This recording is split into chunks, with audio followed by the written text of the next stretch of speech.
तो हम विष्णुपद मंदिर के अंदर के आपके दर्शन कराएं, जो दुर्लभ दर्शन है। उसके साथ में जो कमेटी के, विष्णुपद मंदिर के कमेटी के जो मेंबर हैं, उनसे भी बात करेंगे कि आखिरकार इस विष्णुपद मंदिर में इस बार पितृपक्ष में कितने लोगों ने दर्शन किए, और इस मंदिर के अंदर जो जो ਇਹ ਸੀਐਮ ਸਾਹਿਬ ਜੀ ਦੀ ਪਹਿਲੀ ਸਰਕਾਰ ਹੈ ਜਿਨ੍ਹਾਂ ਨੇ ਸਾਨੂੰ ਇੰਨਾ ਮਾਣ ਬਖਸ਼ਿਆ ਹੈ, ਜਿਨ੍ਹਾਂ ਨੇ ਸਾਨੂੰ ਤੀਰਥ ਯਾਤਰਾ ਤੇ ਭੇਜਿਆ ਹੈ। ਸੋ ਅੱਜ ਬੜੀ ਖੁਸ਼ੀ ਹੋ ਰਹੀ ਹੈ ਮਨ ਨੂੰ ਕਿ ਪ੍ਰਮਾਤਮਾ ਨੇ ਕੋਈ ਡਿਊਟੀ ਲਾਈ ਸੀ ਉਹ ਪੂਰੀ ਕਰ ਰਹੇ ਹਾਂ। ਉਹਦੇ ਲਈ ਮੈਂ ਤੁਹਾਨੂੰ ਸਾਰਿਆਂ ਨੂੰ ਵਧਾਈ ਦਿੰਦਾ। ਇਹ ਬਲ ਤੁਸੀਂ ਬਖਸ਼ਿਆ ਕਿਉਂਕਿ ਜਨਤਾ ਦੇ ਵਿੱਚ ਹੀ, ਲੋਕਾਂ ਦੇ ਵਿੱਚ ਹੀ ਪ੍ਰਮਾਤਮਾ ਵਸਦਾ। ਮੁੱਖ ਮੰਤਰੀ ਭਗਵੰਤ ਸਿੰਘ ਮਾਨ ਦੀ ਅਗਵਾਈ ਵਾਲੀ ਪੰਜਾਬ ਸਰਕਾਰ ਵੱਲੋਂ ਸ਼ੁਰੂ ਕੀਤੀ ਗਈ ਮੁੱਖ ਮੰਤਰੀ ਤੀਰਥ ਯਾਤਰਾ ਸਕੀਮ ਨੇ ਲੋਕਾਂ ਦਾ ਸੁਪਨਾ ਸਾਕਾਰ ਕੀਤਾ ਹੈ, ਜਿਸ ਤਹਿਤ ਪੰਜਾਬ ਦੇ ਲੋਕ ਦੇਸ਼ ਭਰ 'ਚ ਸੁਭਾਏਮਾਨ ਵੱਖ-ਵੱਖ ਤੀਰਥ ਅਸਥਾਨਾਂ ਦੇ ਦਰਸ਼ਨ ਮੁਫਤ ਸਫ਼ਰ ਰਾਹੀਂ ਕਰ ਰਹੇ ਨੇ। ਧਾਰਮਿਕ ਅਸਥਾਨਾਂ ਦੀ ਯਾਤਰਾ ਲਈ ਪੀਆਰਟੀਸੀ ਅਤੇ ਪੰਜਾਬ ਰੋਡਵੇਜ਼ ਦੀਆਂ ਬੱਸਾਂ ਤੋਂ ਇਲਾਵਾ ਵਿਸ਼ੇਸ਼ ਟ੍ਰੇਨਾਂ ਦਾ ਵੀ ਪ੍ਰਬੰਧ ਕੀਤਾ ਗਿਆ। यात्रियों ਨੂੰ ਸ੍ਰੀ ਹਜ਼ੂਰ ਸਾਹਿਬ, ਪਟਨਾ ਸਾਹਿਬ, ਵਾਰਾਣਸੀ, ਮਥੁਰਾ, ਵਰਿੰਦਾਵਨ, ਅਜਮੇਰ ਸ਼ਰੀਫ ਤੱਕ ਦੀ ਰੇਲ ਗੱਡੀ ਰਾਹੀਂ ਯਾਤਰਾ ਕਰਵਾਈ ਜਾ ਰਹੀ ਹੈ, ਜਦਕਿ ਸ੍ਰੀ ਅੰਮ੍ਰਿਤਸਰ ਸਾਹਿਬ, ਤਲਵੰਡੀ ਸਾਬੋ, ਸ੍ਰੀ ਅਨੰਦਪੁਰ ਸਾਹਿਬ, ਮਾਤਾ ਚਿੰਤਪੁਰਨੀ, ਮਾਤਾ ਨੈਣਾ ਦੇਵੀ, ਮਾਤਾ ਵੈਸ਼ਨੋ ਦੇਵੀ, ਸਾਲਾਸਰ, ਬਾਲਾਜੀ ਧਾਮ, ਖਾਟੂ ਸ਼ਾਮ ਧਾਮ, ਮਾਤਾ ਜਵਾਲਾ ਜੀ ਤੱਕ ਬੱਸਾਂ ਰਾਹੀਂ ਮੁਫਤ ਸਫ਼ਰ ਕਰਵਾਇਆ ਜਾ ਰਿਹਾ ਹੈ। ਹੁਣ ਤੱਕ 33,500 ਤੋਂ ਵੱਧ ਸ਼ਰਧਾਲੂਆਂ ਨੇ ਇਸ ਯੋਜਨਾ ਦਾ ਲਾਭ ਲਿਆ ਹੈ। ਇਸ ਸਕੀਮ ਤਹਿਤ ਮੁੱਖ ਮੰਤਰੀ ਭਗਵੰਤ ਸਿੰਘ ਮਾਨ ਨੇ ਤੀਰਥ ਯਾਤਰਾ ਦੇ ਖਰਚੇ ਦੀ ਚਿੰਤਾ ਦੂਰ ਕੀਤੀ ਹੈ।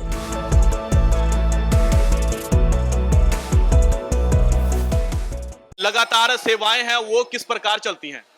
तो स्वागत है आपका दैनिक सवेरा में। तो थोड़ा मंदिर के बारे में बताएं, क्योंकि अक्सर यहाँ पर हर जो पितृपक्ष चलता है उसमें लाखों की संख्या में पहुंचते हैं, पर इस बार माना जा रहा है कि हर बार का जो रिकॉर्ड है इस बार टूट गया है। लाखों की क्या करोड़ों की संख्या में लोग यहाँ पहुंच रहे हैं। ऐसा है कि ये भगवान विष्णु का यहाँ चरण है यहाँ पर, और गयासुर यहाँ लेटा हुआ है, और गयासुर के ऊपर में भगवान विष्णु का एक ही चरण यहाँ पर है, और वह गयासुर ने यह वरदान प्राप्त कर लिया है कि अत्र विष्णु पदम दिव्यम दर्शनाति पापनाशनम और स्पर्शनम पूजनम चैव आत्मा नाम पितृमुक्ति हेतुवे। मतलब कहता हे भगवान, आपके चरण का हम कभी भी स्पर्श करके और पूजन कर लिया तो हमारा हृदय को इतना संचय, इतना साफ, इतना संचय कर दीजिए कि बड़े से बड़े कलह जो है वो दूर हो जाए। और स्पर्शनम पूजनम चैव, और कभी स्पर्श करके आपका पूजा कर लिया तो हमारा 7 पीढ़ी का उद्धार कर देना। इतना बड़ा शब्द कहा है यहाँ विष्णु भगवान के चरण के। लेकिन ये जो है साधारण नहीं है, यहाँ साक्षात भगवान नारायण का यहाँ चरण पादुका है, और साक्षात चरण है, इसमें कोई संशय करने की बात नहीं है। और इसके चरण के नीचे मैंने कहता है कि आप दुनिया में लाख अपराध कर लें और किसी पल किसी का अगर चरण पकड़ लें और कहें कि हमको माफ़ कर दीजिए, तो वो आपको माफ़ कर देगा। वही चीज़ यहाँ पर, यहाँ भगवान का चरण पकड़ के आप अपने कहते हैं कि हे भगवान, हमारा पितरों को अपने चरणों में जगह दे दीजिए और हमारा पितरों को आप उद्धार कर दीजिए, और यही हमारी सज़ा है, यही हमारी सज़ा को माफ़ कर दीजिए। बड़ी परिश्रम से हम आपके चरणों में हम आए हैं और हम पितरों को आपके चरणों में समर्पित कर रहे हैं। हमारे पितरों को उद्धार कर दीजिए, जो बैकुंठ वास हो जाए, और वो अगर बैकुंठ चले जाते हैं तो समझिए कि उनके फिर और कोई स्थान प्राप्त करने की आवश्यकता नहीं है, और बैकुंठ चले जाते हैं। इसलिए भगवान का चरण है यहाँ पर, और ये अमिट चीज़ है, यहाँ पर कोई दुविधा वाली बात नहीं है। ये भगवान का साक्षात चरण है। यहाँ पर शंख, चक्र, गदा, पद्म, सूर्य, चंद्रमा, सारा सृष्टि चरण के अंदर में है। आप देख लीजिए चरण का आकार का, इससे बड़ा और कोई दुनिया में नहीं है। इसलिए भगवान का चरण का दर्शन करते हैं और भगवान के चरणों में पिंड का समर्पित करते हैं। और जैसे ही पिंड उनके चरण में समर्पित करते हैं, उनका 7 पीढ़ी तक उद्धार हो जाता है। इतनी बड़ी यहाँ का भगवान का ऐसा संकल्प है। भगवान ने ऐसा कहा है कि हमारा चरण का कोई स्पर्श करके और पूज दिया और पिंड चढ़ा दिया, उनके 7 पीढ़ियों को उद्धार कर देंगे। तो माना जाता है कि वैष्णव के दर्शन करने से कि उनके जो पूर्वज हैं या पितरों का जो है मोक्ष की प्राप्ति होती है, उनका उद्धार हो जाता है। तो भगवान के चरण हैं जो यहाँ पर नहीं आ पा रहे हैं, पर उनको जो दर्शन हो रहा है दैनिक सवेरा के माध्यम से या और भी, तो उनका उद्धार होगा। नहीं, हमने कहा ना कि साफ शब्दों में कहा है कि स्पर्शनम पूजनम चाहिए, स्पर्श करके उनको पूजन करना है। ये भी ध्यान रखिए, ये कहीं भ्रम में नहीं कोई जाए कि हम ऑनलाइन पिंडदान कर देंगे तो हमको उद्धार हो जाएगा। नहीं, पिंडदान नहीं, सिर्फ दर्शन का भी एक विधान होता है ना। नहीं, दर्शन वो स्पर्श से ही यहाँ आकर भगवान का चरण है, भगवान का चरण का स्पर्श करने से ही और उनको उद्धार होने की बात है। और ऑनलाइन और आजकल सभी लोगों को दिखलाते हैं, लेकिन उससे कोई मतलब नहीं है। भगवान है, दर्शन भगवान का चरण कहीं बैठे बैठे कर लीजिए, लेकिन वो जो उद्धार हुआ है, पितरों को उद्धार है और अपना उद्धार है, अपना कल्याण है, वो भगवान के चरण के पास में आने से ही उद्धार होता है। मतलब यहाँ पर जो है अपने पूर्वजों का, अपने पितरों का उद्धार करने के लिए, मोक्ष की प्राप्ति करने के लिए यहाँ पर आना पड़ेगा, पिंडदान करना पड़ेगा। पिंडदान भी करना पड़ेगा। एक बात और हमने कहा है कि पूजन, अगर पिंडदान आप नहीं करते हैं तो स्पर्शनम पूजनम चैव, आप स्पर्श करके सिर्फ पूजा कर दीजिए, उससे भी उद्धार हो जाएगा। ऐसा बात नहीं है पिंडदान न भी करे। बहुत सारे लोग ऐसा है कि यहाँ पिंडदान लोग करने वाले नहीं है, बहुत सारे ऐसे हैं कि दर्शन करने वाले आए हुए हैं। तो दर्शन करने वाले हैं तो उनका भी उद्धार है, उनका भी कल्याण है, ऐसे बात नहीं। आजकल देखिए बहुत लोग पितृदोष का कारण बना हुआ है, बहुत लोग कहते हैं कुंडली में पितृदोष है।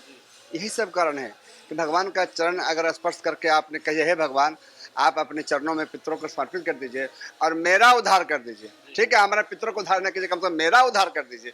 अगर भगवान के चरण आप पकड़ लिया, हम तो अभी कहा आपसे कि अगर लाख हमने अपराध किया हो और पल भर के लिए आपका चरण हम पकड़ ले तो आप क्या करें, माफ कर देंगे।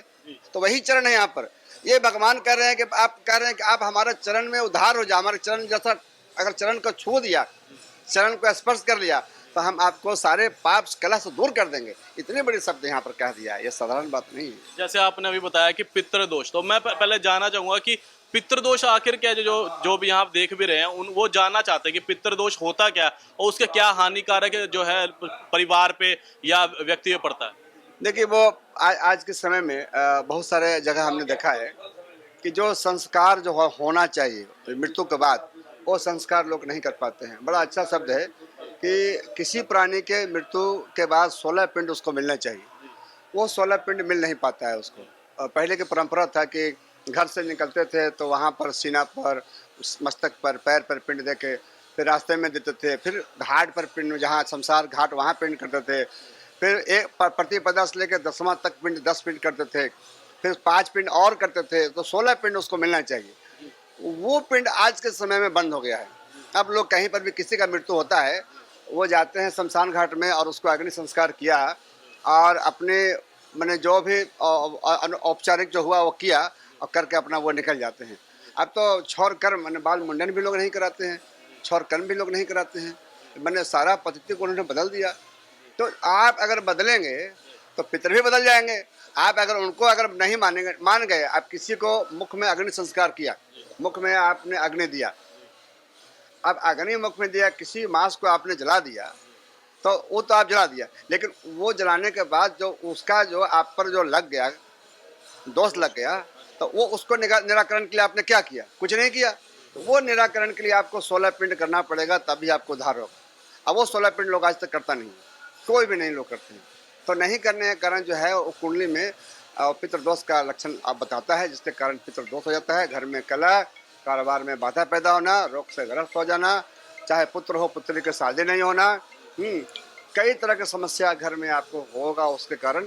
अब अगर गया जी में पिंड और दान और भगवान का चरण में आकर स्पर्श पूजन करेंगे, और यहाँ पर एक प्रेत कुआं है, गया कूप है, प्रेत शिला है, धर्मारण्य है, अगर वहाँ आकर अगर त्रिपिंडी श्राद्ध करते हैं तो वो आपको उद्धार हो जाएगा और कल्याण हो जाएगा। ये सत्य बात है, ये आज नहीं, कई पुराणों में इस बात को वर्णन है। वायु पुराण, गरुड़ पुराण, गरुड़ पुराण तो कोई पढ़ता ही नहीं है। गरुड़ पुराण पढ़ के देखिए, उसमें साफ संकेत लिखा हुआ है कि मरण से लेकर जीवन से लेकर मरण तक क्या करना चाहिए लोगों को, सारा कर्तव्य उसमें लिखा है। लेकिन आजकल कोई गरुड़ पुराण सुनता ही नहीं है। तो उसका भी कारण है कि आप संस्कार लोगों में जो है विलुप्त हो गया है, लोगों के पास संस्कार ही नहीं है। क्या करना चाहिए, क्या होने वाला है, कुछ भी लोगों को पता नहीं है। इसलिए बहुत पूर्वजों ने ये बड़ा अच्छा परंपरा बनाया था।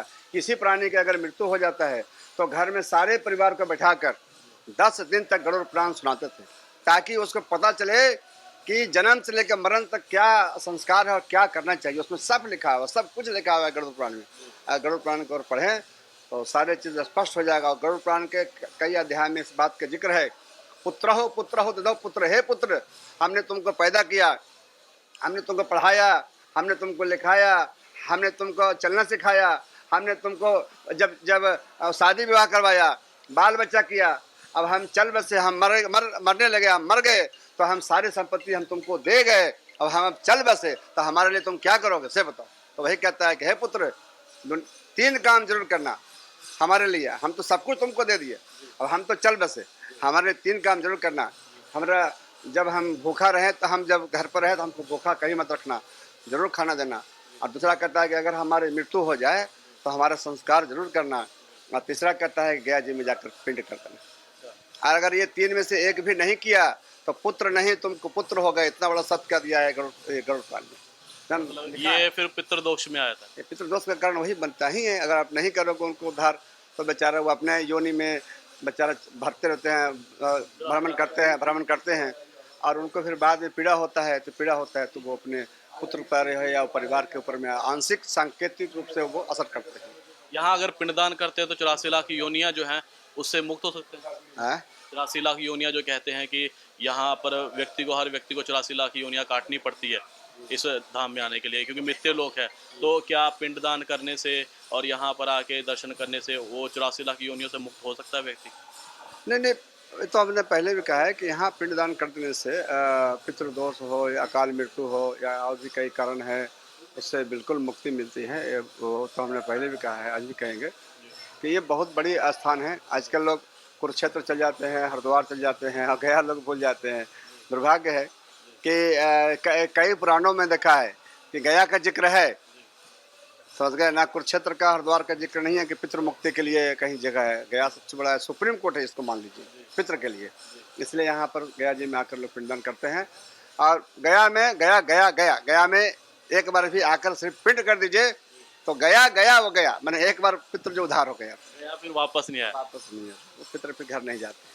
जानकारी लेके धन्यवाद पंडित जी। मेरा नाम मनीलाल बारिक है और मैं समिति के मेंबर हूँ और पंडित समाज का मैं सेक्रेटरी हूँ और ऐसे सामाजिक कार्यकर्ता हूँ। और बहुत अच्छा लगा कि आप लोग यहाँ पर आए और इस बात को लोगों को फैलाइए कि हरिद्वार और कुरुक्षेत्र से भी बेहतर गया है और गया में अवश्य लोग पिंडदान करने आए। ये हमारे सब लोगों से आग्रह है कि गया में आकर पिंड करने चाहिए।